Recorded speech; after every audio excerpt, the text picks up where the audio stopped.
Naitwa Angela Modesti Siame au Mama Lucy. Tuko Memoria sokoni, mtaa wa viatu vya mtumba. Tunashukuru kwa kutembelewa na Wizara ya Afya, Baraza la Farmers na kutuelimisha kuhusu matumizi sahihi ya dawa.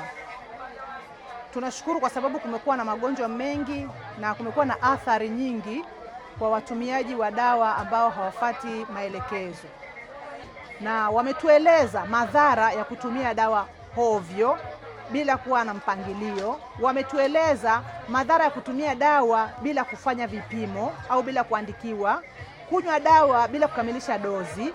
Nimejifunza, namshukuru Mungu, nimejifunza mambo mengi kwa sababu kumbe kutumia dawa bila kumaliza dozi ni tatizo. Unatakiwa unapopimwa, unapotumia dawa umalize dozi. Pili, hata ukiugua ghafla, usikubali kupewa dawa ya mtu amekupa, chukua hii.